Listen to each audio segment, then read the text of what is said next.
Hello students, we are going to do the topic uploading a website to remote server. First let us understand what are local and remote files. Local files जो ਸਾਡੇ client PC ਤੇ ਪਈਆਂ ਨੇ client PCs ਦੇ ਉੱਪਰ ਜੋ HTML pages ਜਾਂ script code ਵਗੈਰਾ ਪਿਆ that is the local files where a graphical user interface and a nice graphical editing softwares are available and an HTML pages ਤੇ script ਨੂੰ edit ਕਰਨ ਦੇ ਲਈ client PCs ਦੇ ਉੱਪਰ edit ਕਰਨ ਦੇ ਲਈ ਕਾਫੀ ਸਾਰੇ graphical editing softwares present ਹੈ ਜਿਨ੍ਹਾਂ ਨਾਲ ਅਸੀਂ ਉਹਨਾਂ ਦੀ nice editing ਕਰ ਸਕਦੇ ਹਾਂ and ਜੇ ਇਹ ਜੋ edited files ਨੇ then ਅਸੀਂ server ਦੇ ਉੱਪਰ अपलोड करनियां ने कल आप डिस्कस किया सीगा कि वैबसाइट दे विच की होंदियां ने कुछ फाइल्स होंदियां ने जिहड़ियां असीं सर्वर दे उपर web space they which place करदे हां ताकि साडी जिहड़ी वैबसाइट है इंटरनैट दे उपर पब्लिश हो सके सो ये जिहड़ियां एडिटेड फाइल्स ने किसी भी वैबसाइट दे पेजेस ने उन्हां नूं असीं एडिट करके अपलोड करदे हां सर्वर ते एंड ये फाइल अपलोड जिहड़े आपां पेजेस करदे हां किहड़े सॉफ्टवेयर दे थ्रू प्रोटोकॉल दे थ्रू हुंदे ने FTP ਜਾਂ ਅੱਜਕੱਲ ਜੋ यूज़ ਹੁੰਦਾ that is SSH ਜਾਂ SCP SSH is the secure socket and CP is the protocol associated with SSH called the secure copy protocol and FTP ਦੇ ਨਾਲ ਵੀ files ਅਸੀਂ transfer ਕਰ ਸਕਦੇ ਹਾਂ to the server SSH ਤੇ SCP ਦੇ ਨਾਲ ਵੀ ਕਰ ਸਕਦੇ ਹਾਂ ਜਿਹੜੇ ਕਿ ਸਿਕਿਉਰ ਸੌਕਟ ਲੇਅਰ ਪ੍ਰੋਵਾਈਡ ਕਰਦੇ ਸਾਡੇ ਜਿਹੜਾ ਕੰਟੈਂਟ ਹੈ that will be more secured ਤੁਸੀਂ ਦੇਖਿਆ ਹੋਣਾ ਕਿ ਵੈਬਸਾਈਟਸ ਵੀ ਜਦੋਂ ਆਪਾਂ ਐਕਸੈਸ ਕਰਦੇ ਹਾਂ ਤਾਂ ਉੱਪਰ ਐਡਰੈਸ ਬਾਰ ਦੇ ਵਿੱਚ S ਜਾਂ SHTTP ਲਿਖਿਆ ਹੁੰਦਾ that is the secure link okay S is for the secure link next is how we can upload our files on the web space ਜਾਂ ਇੰਟਰਨੈਟ ਦੇ ਉੱਪਰ ਜਦੋਂ ਅਸੀਂ ਆਪਦੀ ਵੈਬਸਾਈਟ ਪਬਲਿਸ਼ ਕਰਨੀ ਹੈ ਤਾਂ ਸਾਨੂੰ ਫਾਈਲਸ ਆ ਜਿਹੜੀਆਂ ਸਰਵਰ 'ਤੇ ਟ੍ਰਾਂਸਫਰ ਕਰਨੀਆਂ ਪੈਂਦੀਆਂ ਨੇ ਵੈਬ ਸਪੇਸ ਦੇ ਵਿੱਚ ਤਾਂ ਫਾਈਲਸ ਨੂੰ ਟ੍ਰਾਂਸਫਰ ਕਰਨ ਦੇ ਲਈ ਕੀ ਤਰੀਕੇ ਹੈ ਤਾਂ ਉਹਦੇ ਲਈ ਸਾਡੇ ਕੋਲ ਸੌਫਟਵੇਅਰਸ ਅਵੇਲੇਬਲ ਹੁੰਦੇ ਆ ਟੂਲਸ ਅਵੇਲੇਬਲ ਹੁੰਦੇ ਆ ਜਿਨ੍ਹਾਂ ਨੂੰ ਯੂਜ਼ ਕਰਕੇ ਅਸੀਂ ਆਪਦੀਆਂ ਫਾਈਲਸ ਨੂੰ ਅਪਲੋਡ ਕਰ ਸਕਦੇ ਹਾਂ ਤਾਂ ਉਹਨਾਂ ਵਿੱਚੋਂ ਇੱਕ ਟੂਲ ਹੈਗਾ FileZilla this is most commonly used software for the uploading of the files several FTP clients are available for operating system platforms we will just consider one FTP client ਇਹ ਜਿਹੜਾ free software licensed software ਹੈ and ਉਹਨੂੰ ਕੀ ਕਹਿੰਦੇ ਨੇ FileZilla ਜਦੋਂ ਇਹ software ਅਸੀਂ open ਕਰਦੇ ਹਾਂ ਤਾਂ software ਦੇ on the software interface On the software interface, there is an icon on the upper left part that provide access to the FileZilla site manager. ਜਦੋਂ ਵੀ ਅਸੀਂ ਆਪਣਾ software open ਕਰਨਾ FileZilla ਤੇ ਉਹਦੇ ਵਿੱਚ ਇੱਕ ਇਹ ਰਹੀ ਉਹਦੀ picture ਤਾਂ ਉਹਦੇ ਵਿੱਚ ਅਸੀਂ ਕੀ ਸਭ ਤੋਂ ਪਹਿਲਾਂ search ਕਰਨਾ site manager ਉੱਪਰ ਦੇਖੋ ਲਿਖਿਆ ਆ ਰਿਹਾ ਸਾਈਟ ਮੈਨੇਜਰ ਤੇ ਕਲਿੱਕ ਕਰਨਾ FileZilla ਦੇ ਵਿੱਚ ਸਾਈਟ ਮੈਨੇਜਰ ਦੇ ਵਿੱਚ ਜਾ ਕੇ ਅਸੀਂ ਆਪਣੀ ਫਾਈਲ ਦਾ ਆਪਣਾ ਫੋਲਡਰ ਕ੍ਰੀਏਟ ਕਰਨਾ ਜਿਵੇਂ ਇੱਥੇ ਫੋਲਡਰ ਕ੍ਰੀਏਟ ਕੀਤਾ ਹੋਇਆ ਮਾਈ ਸਾਈਟ ਨਾਮ ਦਾ ਤਾਂ ਜਿਵੇਂ ਆਪਾਂ ਡ੍ਰੀਮਵੀਵਰ 'ਚ ਦੇਖਿਆ ਸੀ ਕਿ ਜਦੋਂ ਕੋਈ ਵੈਬਸਾਈਟ ਕ੍ਰੀਏਟ ਕਰਨੀ ਹੈ ਤਾਂ ਉਹਦਾ ਇੱਕ ਨਾਮ ਰੱਖਣਾ ਹੁੰਦਾ ਸੇਮ ਵੇ ਸੌਫਟਵੇਅਰ ਓਪਨ ਕਰਕੇ FileZilla ਉਹਦੇ 'ਚ ਅਸੀਂ ਇੱਕ ਸਾਈਟ ਮੈਨੇਜਰ 'ਤੇ ਗਏ ਸਾਈਟ ਮੈਨੇਜਰ ਕਿੱਥੇ ਹੋਏਗਾ FileZilla ਦੇ ਰਾਈਟ ਕਾਰਨਰ 'ਤੇ ਕਲਿੱਕ ਕੀਤੇ ਤਾਂ ਸਾਈਟ ਮੈਨੇਜਰ ਡਾਇਲੌਗ ਬਾਕਸ ਆ ਗਿਆ ਉਹਦੇ ਵਿੱਚ ਅਸੀਂ ਇੱਕ ਫੋਲਡਰ ਕ੍ਰੀਏਟ ਕੀਤਾ ਮਾਈ ਸਾਈਟ ਨਾਮ ਦਾ ਐਂਡ ਦੈਨ ਹੋਸਟ ਨੇਮ ਦੇਣਾ ਹੈ ਤਾਂ ਜਿਹੜੀ ਜਨਰਲ ਟੈਬ ਆ ਰਹੀ ਹੈ ਉਹਦੇ ਵਿੱਚ ਅਸੀਂ ਕੀ ਮੈਂਸ਼ਨ ਕਰਨਾ ਇੱਥੇ ਹੋਸਟ ਨੇਮ ਜਿਵੇਂ ਇੱਥੇ ਆ ਰਿਹਾ www.mysite.com ਹੋਸਟ ਨੇਮ ਹੋ ਗਿਆ ਦੈਨ ਕਿ ਹੋਸਟ ਨੇਮ ਕੀ ਹੋਏਗਾ ਦਾ ਨੇਮ ਆਫ ਦਾ ਸਰਵਰ ਜਾਂ ਸਾਈਟ ਜਿੱਥੇ ਅਸੀਂ ਕਨੈਕਟ ਕਰਨਾ ਚਾਹੁੰਦੇ ਹਾਂ then protocol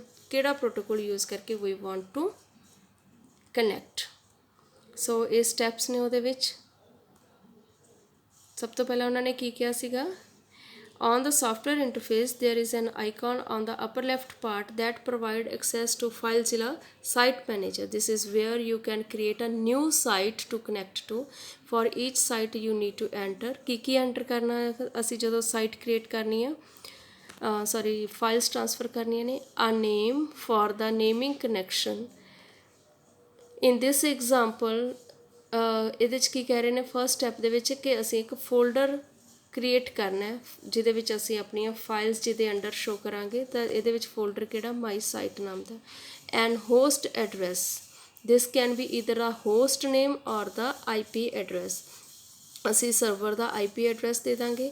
then connection protocol ਕਿਹੜਾ ਯੂਜ਼ ਕਰਨਾ ਉਹ ਮੈਂਸ਼ਨ ਕਰਨਾ ਹੈ। Then user name of your user on the server. Then server ਦੇ ਉੱਪਰ ਅਸੀਂ ਆਪਣਾ ਜਿਹੜਾ ਲੌਗਇਨ ਵਗੈਰਾ ਸਰਵਰ ਕਿਹੜਾ ਜਿੱਥੇ ਅਸੀਂ ਵੈਬਸਾਈਟ ਅਪਲੋਡ ਕਰ ਰਹੇ ਹਾਂ, ਜਿੱਥੇ ਵੈਬ ਸਪੇਸ ਅਸੀਂ ਲਈ ਹੋਈ ਹੈ, ਉਸ ਸਰਵਰ ਦੇ ਉੱਪਰ ਅਸੀਂ ਲੌਗਇਨ ID ਤੇ ਆਪਣਾ ਪਾਸਵਰਡ ਦੇਣਾ ਹੈ।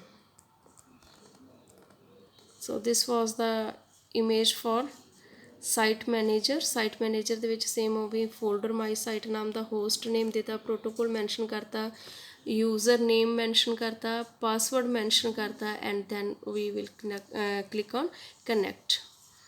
Ones a site is created meaning ਜਦੋਂ ਸਾਡਾ ਇੱਕ ਵਾਰੀ ਫੋਲਡਰ ਕ੍ਰੀਏਟ ਹੋ ਗਿਆ ਵੈਬਸਾਈਟ ਦੇ ਲਈ ਸੇਵ ਕਰਤਾ, you can at any time go to the site manager and can connect to the site by simply pressing the connect button.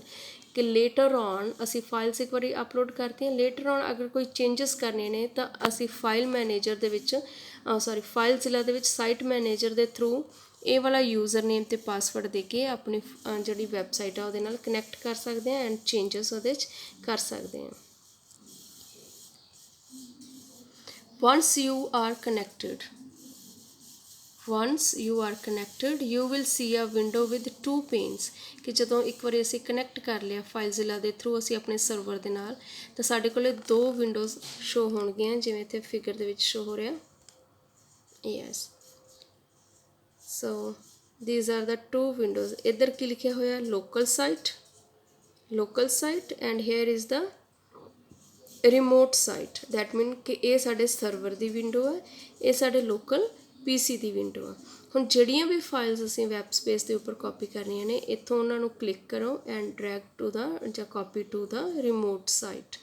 ਠੀਕ ਹੈ ਜੀ, ਤੇ ਰਿਮੋਟ ਸਾਈਟ ਦੇ ਉੱਪਰੋਂ ਸਾਡੀਆਂ local file system and remote file system. ਤਾਂ local ਜਿਹੜੇ file system ਤੋਂ ਸਾਡੀਆਂ ਕਾਪੀਜ਼ ਨੇ, ਫਾਈਲਸ ਨੇ, ਪੇਜਸ ਨੇ, ਉਹ ਸਾਰੀਆਂ ਕਿਹਦੇ 'ਚ ਕਾਪੀ ਹੋ ਜਾਣਗੀਆਂ? ਰਿਮੋਟ ਫਾਈਲ ਸਿਸਟਮ ਦੇ ਉੱਪਰ।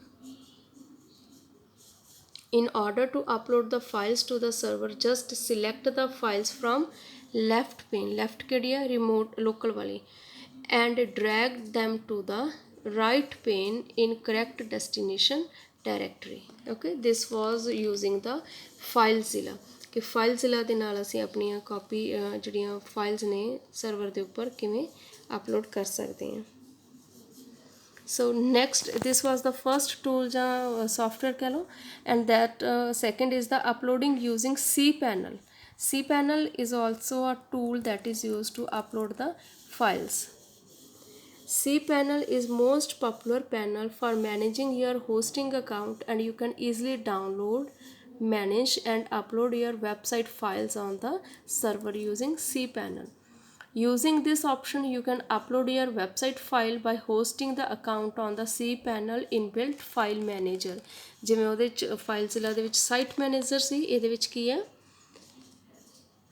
file manager। so first step is log on into your cPanel software। secondly, in your cPanel, scroll down to the file section and click on the file manager icon। ਜਿਵੇਂ ਇਹਦੇ ਵਿੱਚ red ਦੇ ਵਿੱਚ already ਦੱਸਿਆ ਹੋਇਆ ਕਿ ਤੁਸੀਂ cPanel ਦੇ ਵਿੱਚ ਫਾਈਲ ਮੈਨੇਜਰ ਨੂੰ ਕਲਿੱਕ ਕਰਨਾ।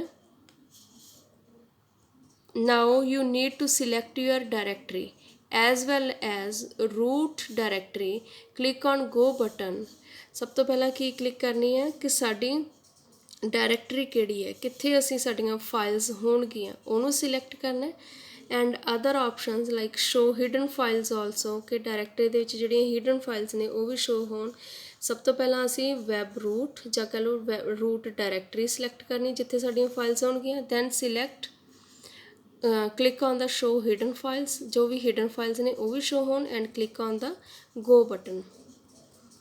now you are inside your file manager। ਇੱਕ ਵਾਰੀ ਜਦੋਂ ਅਸੀਂ ਡਾਇਰੈਕਟਰੀ ਮੈਂਸ਼ਨ ਕਰਤੀ, go ਕਰਤਾ ਤਾਂ ਅਸੀਂ ਫਾਈਲ ਮੈਨੇਜਰ 'ਚ ਐਂਟਰ ਕਰ ਗਏ।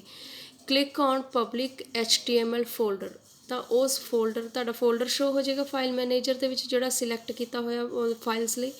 ਤਾਂ ਉਹ ਤੁਹਾਡੀ ਸਕਰੀਨ ਦੇ ਉੱਪਰ ਉਹ ਸ਼ੋ ਹੋਏਗਾ ਅਤੇ ਉਹਦੇ ਵਿੱਚ ਤੁਹਾਡੀਆਂ ਸਾਰੀਆਂ ਫਾਈਲਸ ਅਤੇ ਫੋਲਡਰ ਦੀ ਲਿਸਟ ਜਿਹੜੀਆਂ ਵੈਬਸਾਈਟ ਦੀਆਂ ਫੋਲਡਰ ਲਿਸਟ ਨੇ ਉਹ ਤੁਹਾਡੀਆਂ ਸ਼ੋ ਹੋ ਜਾਣਗੀਆਂ। click click on upload in your navigation bar on the top of the page.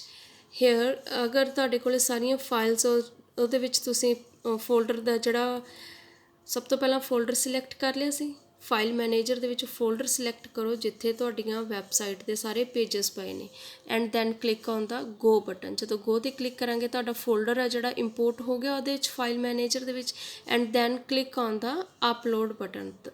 ਤਾਂ ਤੁਹਾਡੀਆਂ ਜਿਹੜੀਆਂ ਫਾਈਲਸ ਨੇ here your folder is folder 'ਤੇ ਕਲਿੱਕ ਕੀਤਾ ਹੋਇਆ ਫੋਲਡਰ ਦੀਆਂ ਸਾਰੀਆਂ ਫਾਈਲਸ ਇੱਧਰ ਸ਼ੋ ਹੋ ਰਹੀਆਂ ਨੇ ਐਂਡ ਇੱਥੇ ਅਪਲੋਡ ਬਟਨ ਹੈ ਅਪਲੋਡ 'ਤੇ ਕਲਿੱਕ ਕਰਨਾ and then click on the browse button. ਜਦੋਂ ਇੱਕ ਵਾਰੀ ਅਪਲੋਡ 'ਤੇ ਕਲਿੱਕ ਕਰ ਲਿਆ ਤੁਹਾਡੀਆਂ ਜਿਹੜੀਆਂ ਸਾਰੀਆਂ ਫਾਈਲਸ ਸਰਵਰ ਦੇ ਉੱਪਰ ਅਪਲੋਡ ਹੋ ਗਈਆਂ ਤਾਂ ਉਸ ਤੋਂ ਬਾਅਦ ਤੁਸੀਂ ਆਪਦੀ ਵੈਬਸਾਈਟ ਹੈ ਜਿਹੜੀ ਚੈੱਕ ਕਰ ਸਕਦੇ ਹੋ। ਅਪਲੋਡ ਦਾ browse here is the browse button कि तुसी अपनी सारी फाइल select करके upload करती हैं। after selecting your files that you want to upload click on the open button and wait for uploading process to get completed. Once the uploading process is complete you need to click on the go button and it will take you to back to the HTML folder of the C folder। ਤਾਂ ਇਸ ਤੋਂ ਬਾਅਦ ਤੁਹਾਡੀ ਜਿਹੜੀ website ਦੇ pages ਨੇ ਉਹ upload ਹੋ ਜਾਣਗੇ। ਸੋ ਆਪਾਂ ਰਿਵਾਈਜ਼ ਕਰਦੇ ਹਾਂ ਥੋੜ੍ਹੇ ਜਿਹੇ ਸਟੈਪਸ ਬਿਕੋਜ਼ ਥੋੜ੍ਹਾ ਲੈਂਥੀ ਹੋ ਗਿਆ।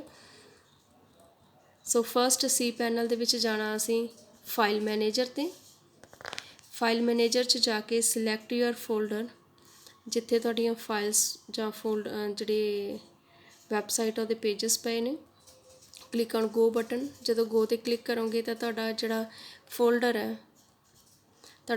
ਹੈ ਤੁਹਾਡੇ ਉੱਥੇ ਵਿੱਚ ਸ਼ੋ ਹੋਏਗਾ ਫਾਈਲ ਮੈਨੇਜਰ ਦੇ ਵਿੱਚ ਇਹਦੇ 'ਤੇ ਡਬਲ ਕਲਿੱਕ ਕਰੋ ਤੁਹਾਡੀਆਂ ਫਾਈਲਸ ਆ ਜਿਹੜੀਆਂ ਸ਼ੋ ਹੋਣਗੀਆਂ ਐਂਡ ਅਗਰ ਹੋਰ ਫਾਈਲਸ ਇਹਦੇ 'ਚੋਂ ਅਪਲੋਡ ਕਰਨੀਆਂ ਨੇ then click on the browse button. Browse 'ਤੇ ਕਲਿੱਕ ਕਰਕੇ ਸਾਰੀਆਂ ਫਾਈਲਸ ਹੋਰ ਸਿਲੈਕਟ ਕਰ ਲਓ ਜਿਹੜੀਆਂ ਅਪਲੋਡ ਕਰਨੀਆਂ ਨੇ ਐਂਡ ਦੈਨ ਫਾਈਲਸ ਨੂੰ ਸਿਲੈਕਟ ਕਰਕੇ click on the open button. Open button ਤੋਂ ਬਾਅਦ ਤੁਹਾਡੀ ਇਵੇਂ ਦੀ ਪ੍ਰੋਸੈਸਿੰਗ ਬਾਹਰ ਸ਼ੋ ਹੋਏਗੀ ਜਿਹਦੇ ਨਾਲ ਇਹ ਸ਼ੋ ਹੁੰਦਾ ਕਿ ਤੁਹਾਡੀਆਂ ਫਾਈਲਸ ਆ ਜਿਹੜੀਆਂ ਅਪਲੋਡ ਹੋ ਰਹੀਆਂ ਨੇ। ਜਦੋਂ ਇੱਕ ਵਾਰੀ ਫਾਈਲਸ ਅਪਲੋਡ ਹੋ ਗਈਆਂ ਤਾਂ ਦੈਨ ਕੀ ਹੋਏਗਾ button go back to the home public _HTML ਕਿ ਤੁਸੀਂ ਆਪਣੇ ਫੋਲਡਰ 'ਤੇ ਵਾਪਸ ਜਾਓ। ਫੋਲਡਰ 'ਤੇ ਵਾਪਸ ਜਾਓਗੇ ਤਾਂ ਤੁਹਾਡੀਆਂ ਜਿਹੜੀਆਂ ਜਿੰਨੀਆਂ ਵੀ ਫਾਈਲਸ ਨੇ ਉਹ ਸਾਰੀਆਂ ਅਪਲੋਡ ਹੋ ਚੁੱਕੀਆਂ। Now we can open our website in the browser।